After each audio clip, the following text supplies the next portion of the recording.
Deuteronomy chapter 29. These are the words of the covenant that the Lord commanded Moses to make with the people of Israel in the land of Moab, besides the covenant that he had made with them at Horeb. And Moses summoned all Israel and said to them, You have seen all that the Lord did before your eyes in the land of Egypt, to Pharaoh and to all his servants and to all his land, the great trials that your eyes saw, the signs, and those great wonders. But to this day the Lord has not given you a heart to understand, or eyes to see, or ears to hear. I have led you 40 years in the wilderness. Your clothes have not worn out on you, and your sandals have not worn off your feet. You have not eaten bread, and you have not drunk wine or strong drink, that you may know that I am the Lord your God. And when you came to this place, Sihon the king of Heshbon and Og the king of Bashan came out against us to battle, but we defeated them. We took their land and gave it for an inheritance to the Reubenites, the Gadites, and the half-tribe of the Manassites. Therefore keep the words of this covenant and do them, that you may prosper in all that you do. You are standing today, all of you, before the Lord your God, the heads of your tribes, your elders and your officers, all the men of Israel, your little ones, your wives, and the sojourner who is in your camp, from the one who chops your wood to the one who draws your water, so that you may enter into the sworn covenant of the Lord your God, which the Lord your God is making with you today, that he may establish you today as his people, and that he may be your God as he promised you, and as he swore to your fathers, to Abraham, to Isaac, and to Jacob. It is not with you alone that I am making this sworn covenant, but with whoever is standing here with us today before the Lord our God, and with whoever is not here with us today. You know how we lived in the land of Egypt, and how we came through the midst of the nations through which you passed. And you have seen their detestable things, their idols of wood and stone, of silver and gold, which were among them. Beware lest there be among you a man or woman, or clan or tribe, whose heart is turning away today from the Lord our God, to go and serve the gods of those nations. Beware lest there be among you a root bearing poisonous and bitter fruit, one who, when he hears the words of this sworn covenant, blesses himself in his heart, saying, I shall be safe, though I walk in the stubbornness of my heart. This will lead to the sweeping away of moist and dry alike. The Lord will not be willing to forgive him, but rather the anger of the Lord and his jealousy will smoke against that man, and the curses written in this book will settle upon him, and the Lord will blot out his name from under heaven. And the Lord will single him out from all the tribes of Israel for calamity, in accordance with all the curses of the covenant written in this book of the law. And the next generation, your children who rise up after you, and the foreigner who comes from a far land, will say, when they see the afflictions of that land, and the sickness with which the Lord has made it sick, the whole land burned out with brimstone and salt, nothing sown and nothing growing, where no plant can sprout, an overthrow like that of Sodom and Gomorrah, Admah and Zeboim, which the Lord overthrew in his anger and wrath. All the nations will say, Why has the Lord done thus to this land? What caused the heat of this great anger? Then people will say, It is because they abandoned the covenant of the Lord, the God of their fathers, which he made with them when he brought them out of the land of Egypt, and went and served other gods and worshipped them, gods whom they had not known, and whom he had not allotted to them.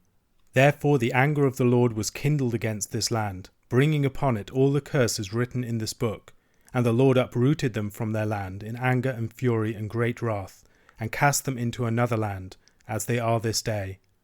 The secret things belong to the Lord our God, but the things that are revealed belong to us and to our children forever, that we may do all the words of this law. In Deuteronomy chapter 29 and 30, Moses exhorts Israel as they are about to enter the land. He looks back to Horeb and forward to entry into the land and the destiny of the nation after that. Israel has just accepted and ratified the covenant prior to entering fully into the land, and now Moses discusses the implications of their accepting the covenant and its sanctions.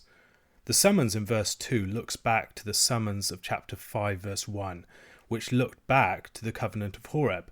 However, now they have ratified the covenant themselves. Moses recounts the history that has brought them to this point, and verses 2 and 3 recall Deuteronomy chapter 4 verse 34. Or has any God ever attempted to go and take a nation for himself from the midst of another nation, by trials, by signs, by wonders, and by war, by a mighty hand and an outstretched arm, and by great deeds of terror, all of which the Lord your God did for you in Egypt before your eyes. However, despite the great deliverance and witnessing such wonders and judgments, Israel had failed to reach a point of understanding. Geoffrey Tegay suggests that verse 4 should be translated, "But the Lord did not give you a mind to understand," etc., until today. The point then would be not, as it is in many translations, that Israel still didn't understand, but that now, on the brink of entering into the land, Israel has finally grasped what their fathers had not. The Lord led them in the wilderness and miraculously provided for them within it for 40 years, and then gave them victory over Sihon king of Heshbon and Og king of Bashan, as a preliminary taste of the Lord's empowering of them for the conquest of the land, in order that they might learn the lessons that they had failed to learn earlier on. The purpose of the wilderness wandering then was not merely punitive, it was educative. Israel couldn't enter into the land in its ignorance and rebellion, so 40 years of tough training was necessary before they could be prepared to do so. Finally, now they have received their painful remedial training, and they are ready to graduate to life in the land. However, in this and the following chapter we gather that even lessons so painfully learned can be easily forgotten if they're not careful. This is why memory is such an insistent theme of the book of Deuteronomy. If they do not remember, the lessons that they spent so much time and difficulty in learning can be forgotten with devastating consequence. All Israel is standing before Moses, formally to ratify and enter into the covenant. This isn't just the typical public gathering of the male assembly of Israel. The women, the children, and the sojourners are present too. The covenant is made with the male assembly, but not with them only. The entirety of the body of Israel has to be personally present to enter into this, not just their public and representative persons. The covenant isn't merely for the Israelites present at that time either, it's for all of their descendants. This covenant ceremony placed obligations upon generations yet to be born. They could resist those obligations, but they had no choice in coming under these obligations. The verses that follow draw Israel's attention to what they have witnessed among the nations with whom they have had dealings to this point, and the idolatries of those nations. A solemn warning is given about anyone in the nation who presumptuously follows in the ways of those nations, confident that the Lord won't judge him. This begins, as Moses makes clear, with the bitter root of a stubborn heart that turns away from the Lord. Such a heart will produce, if it's not dealt with, poisonous fruit that will lead to painful and signal judgment upon many. External conformity is not enough. Hearts need to be ordered to the Lord, and if they are not, the long-term consequences will be horrific. This is something that the entire nation needs to be vigilant about. If such bitterness is allowed to develop, it can lead to destruction falling upon all. And if this were to happen, all the curses that have been mentioned in the preceding chapter would fall upon Israel, and the next generation would look at the destruction of the people and wonder at the cause of such a devastation. They would learn that it was the result of the people's abandonment of the covenant and turning to other gods, gods whom they had not known. The final verse of the chapter, "The secret things belong to the Lord our God, but the things that are revealed belong to us and to our children forever, that we may do all the words of this law," has been taken in a number of different senses. Some have suggested that the secret things refer to sins, as we see in Psalm 19 verse 12, "Who can discern his errors? Declare me innocent from hidden faults." Or Psalm 90 verse 8, "You have set our iniquities before you, our secret sins in the light of your presence." However, I think it is more likely that it refers to the larger hidden purposes and works of the Lord in history. There is much that Israel may be tempted to speculate about, especially when considering their future and the inscrutable ways and intentions of the Lord. Yet what they need to know has been very clearly revealed to them, so that they might faithfully observe the law and know fellowship with the Lord. It doesn't depend upon speculations. Hebrews chapter 12 verses 5 to 15 allude to Deuteronomy chapter 29 verse 8. It describes the same sort of discipline of the Lord designed to lead to faithfulness and the concern about the threat posed to the entire community from unaddressed bitter roots of rebellion. Those verses read, "And have you forgotten the exhortation that addresses you as sons? My son, do not regard lightly the discipline of the Lord, nor be weary when reproved by him. For the Lord disciplines the one he loves, and chastises every son whom he receives. It is for discipline that you have to endure. God is treating you as sons. For what son is there whom his father does not discipline? If you are left without discipline, in which all have participated, then you are illegitimate children and not sons. Besides this, we have had earthly fathers who disciplined us, and we respected them. Shall we not much more be subject to the Father of spirits and live? For they disciplined us for a short time as it seemed best to them. But he disciplines us for our good, that we may share his holiness. For the moment all discipline seems painful rather than pleasant, but later it yields the peaceful fruit of righteousness to those who have been trained by it. Therefore lift your drooping hands and strengthen your weak knees, and make straight paths for your feet, so that what is lame may not be put out of joint, but rather be healed. Strive for peace with everyone, and for the holiness without which no one will see the Lord. See to it that no one fails to obtain the grace of God, that no root of bitterness springs up and causes trouble, and by it many become defiled. The themes of this passage in Hebrews are very similar to the passage we've just read in the book of Deuteronomy. In Deuteronomy 29, Moses' concern is that Israel does not regard lightly the discipline of the Lord. They have been taught by the Lord through his discipline, the experience of the wilderness, the experience of his provision for them, his judgments upon them, should have taught them lessons about faithfulness that will stand them in good stead in the land. What might have seemed merely punitive can from this vantage point be seen to have been educative. God is dealing with Israel as his son, and it is important that those lessons be internalized and guarded jealously, that Israel not forget what it has been taught, and that it ensure that no one within the community stray from what God has taught them, because they know the devastating effects if they are not careful. A question to consider: what are some of the secret things that we must leave with the Lord, and some of the revealed things that we should devote our attention to most closely? Luke chapter 15 verses 11 to 32. And he said, There was a man who had 2 sons, and the younger of them said to his father, Father, give me the share of property that is coming to me. And he divided his property between them. Not many days later the younger son gathered all that he had and took a journey into a far country, and there he squandered his property in reckless living. And when he had spent everything, a severe famine arose in that country, and he began to be in need. So he went and hired himself out to one of the citizens of that country, who sent him into his fields to feed pigs. And he was longing to be fed with the pods that the pigs ate, and no one gave him anything.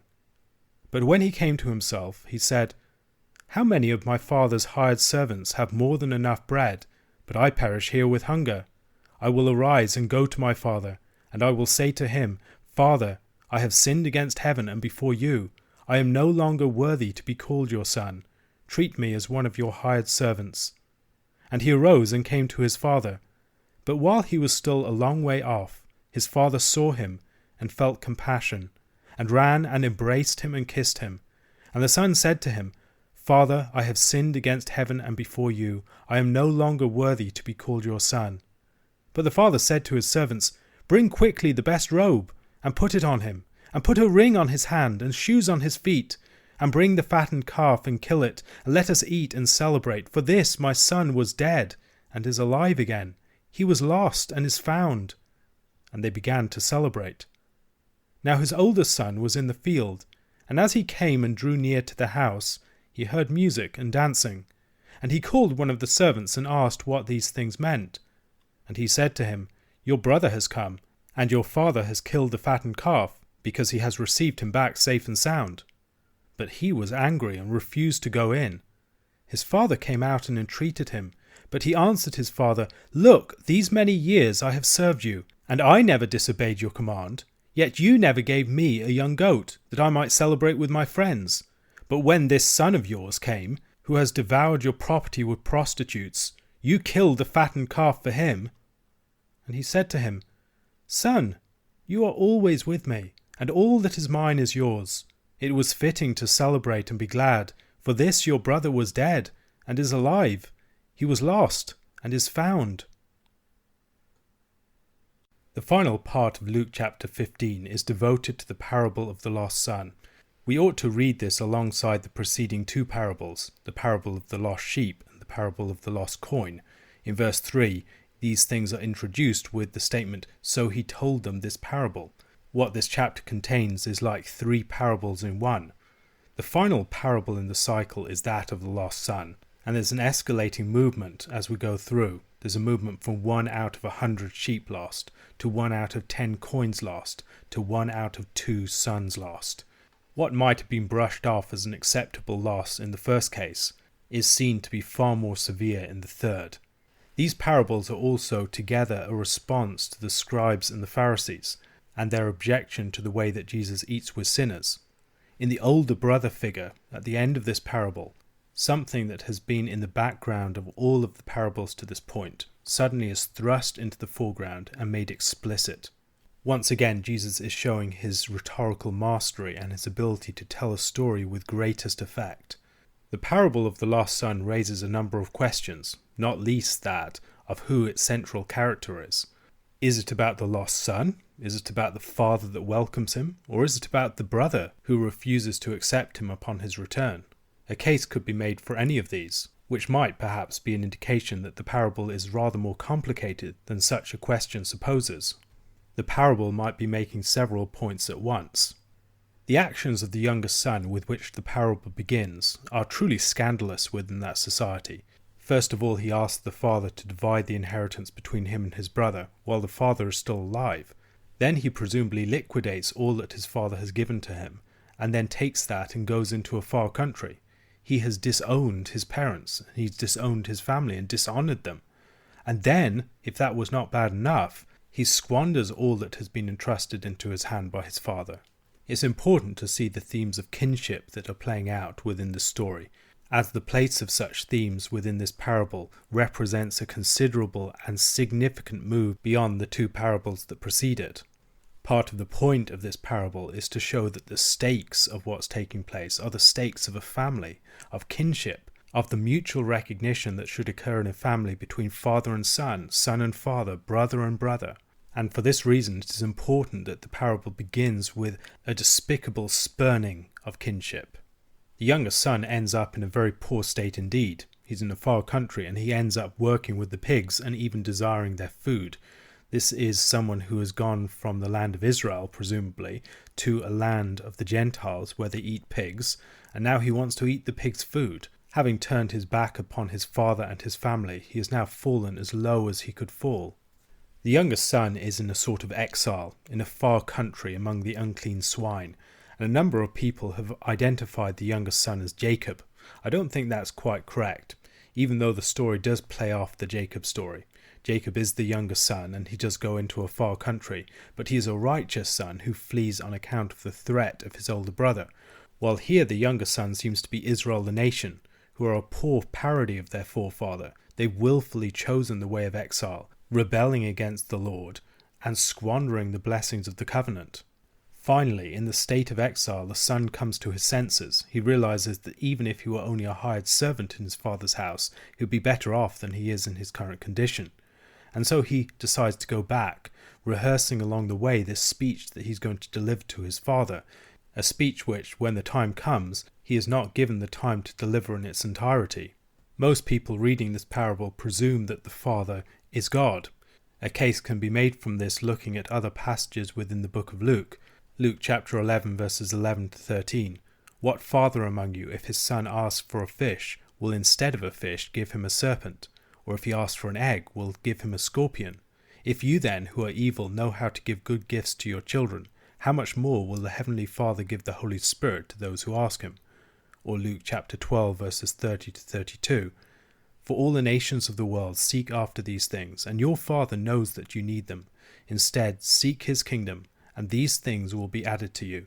Fear not, little flock, for it is your Father's good pleasure to give you the kingdom. But there is another way to read this parable and the identity of the Father within it, and that is to pay attention to the many times that father language has been used with reference to Abraham in the book of Luke, as he spoke to our fathers, to Abraham and to his offspring forever, in chapter 1 verse 55, the oath that he swore to our father Abraham to grant us, in chapter 1 verse 73. Bear fruits in keeping with repentance, and do not begin to say to yourselves, we have Abraham as our father. For I tell you, God is able from these stones to raise up children for Abraham. Chapter 3, verse 8. And ought not this woman, a daughter of Abraham, whom Satan bound for 18 years, be loosed from this bond on the Sabbath day? Chapter 13, verse 16. Or in chapter 13, verse 28, in that place there will be weeping and gnashing of teeth, when you see Abraham and Isaac and Jacob and all the prophets in the kingdom of God, but you yourselves cast out. Chapter 19, verse 9. Today salvation has come to this house, since he also is a son of Abraham. And perhaps the greatest example of all, in the chapter that follows this, where Lazarus is taken to the bosom of Father Abraham. Considering that this is within the same cycle of parables, it is strong evidence that the father in this parable is Abraham. As the two sons recall characters in the book of Genesis, the father could fairly naturally be associated with their patriarchal father.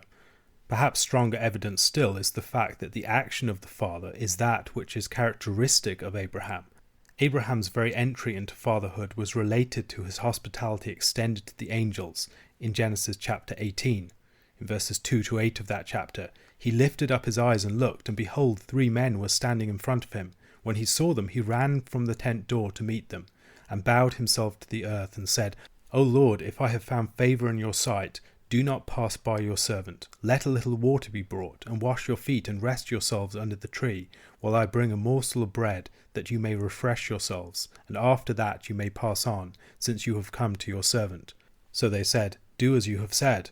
And Abraham went quickly into the tent to Sarah and said, Quick, 3 seahs of fine flour, knead it, and make cakes. And Abraham ran to the herd and took a calf, tender and good, and gave it to a young man, who prepared it quickly. Then he took curds and milk, and the calf that he had prepared, and set it before them. And he stood by them under the tree while they ate. Abraham's action of running to greet the visitors, and also his preparation of the fattened calf, are things that stand out in this passage, much as they are elements that stand out in the parable of the lost son. The younger son returns, expecting and hoping to be treated like a servant, but rather than being welcomed like a hired servant, he is welcomed as a loved son. There are ways in which this story would remind the hearer of the story of Jacob and Esau, particularly the story of 2 sons, and the older and the younger, and other details of the story point to that Old Testament narrative, but the details are all topsy-turvy. Israel hasn't followed the script. Notice the greeting of the father in verse 20 is precisely the same as the greeting given by Esau to the returning Jacob in Genesis chapter 33 verses 3 to 4. He went on before them, bowing himself to the ground 7 times until he came near to his brother. But Esau ran to meet him and embraced him and fell on his neck and kissed him, and they wept. The parable plays off the story of Esau and Jacob in other ways. Genesis chapter 27 verse 30, something that comes earlier. As soon as Isaac had finished blessing Jacob, when Jacob had scarcely gone out from the presence of Isaac his father, Esau his brother came in from his hunting. In this case there seems to be a close parallel between Esau and the older brother. The older brother comes in from the field and sees that his father has to his mind wrongfully blessed his younger brother, and he's angry, utterly disowning his younger brother.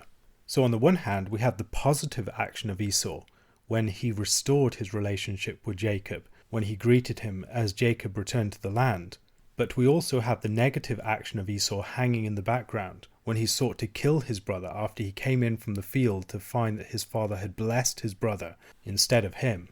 This characterization is subtle but important, because the character that the Pharisees and the scribes would naturally associate with would be the older brother. They'd be scandalized by the action of the younger brother.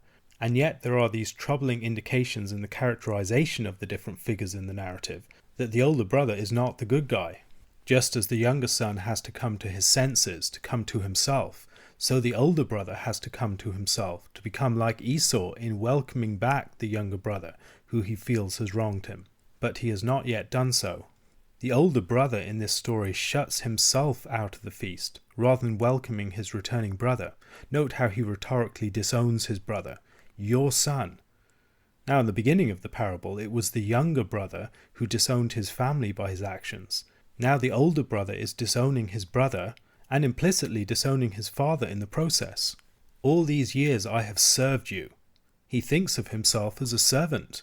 The younger brother sought to be welcomed back as a servant, and now the older brother has been thinking about himself as a servant all the way along. We might be led to ask who indeed is the lost son in this parable. We should also notice the father's insistent recognition of both of the sons as his sons, and his refusal to reduce them to the status of servants. Just as there is an inversion of the role of Jacob and Esau, there might be an inversion of the role of Moses too. Like Moses, the older brother returns to hear the sound of music and dancing, wondering what is taking place. There is also a calf involved. Exodus chapter 32 verses 17 to 19. When Joshua heard the noise of the people as they shouted, he said to Moses, "There is a noise of war in the camp." But he said, "It is not the sound of shouting for victory, or the sound of the cry of defeat, but the sound of singing that I hear." And as soon as he came near the camp and saw the calf and the dancing, Moses' anger burned hot, and he threw the tablets out of his hands and broke them at the foot of the mountain. The Pharisees and the scribes might feel anger that they would imagine makes them like Moses. They see themselves as the guardians of the covenant that these people, these sinners, have broken. However, even in his anger, Moses sought to intercede for the people, to ensure that the lost son of Israel not be cast away by the Father, but that he be restored and know the presence and fellowship of the Father in his midst. By stark contrast, the anger of the scribes and the Pharisees is at the scandal of God's grace in restoring such an idolatrous nation. These three parables speak of the value of those who have been lost, the need to go to lengths to find them, the incredible joy at their return, and the tragedy and loss in locking oneself out of this joy on account of one's resentment. The climax of this story, like the previous ones, is not the act of finding itself, but the joy of the feast that follows. And the key concern is that everyone join in this joy, that it be a common joy that people share in. The previous two parables have given this expectation of sharing in the joy. Rejoice with me, for I have found what is lost. And then that expectation is broken in this final case, and we see the tragedy of the son who will not recognize his brother, will not join in the joy of his father. The end of this parable leaves things hanging and unresolved. Think about the end of the book of Jonah as a similar example of this. The resolution must take place within the actions and the response of the hearers of the parable. A question to consider: how do the themes of kinship that are at the heart of this parable help us to think better about the original situation that prompted Jesus' teaching in these parables, in his eating with sinners?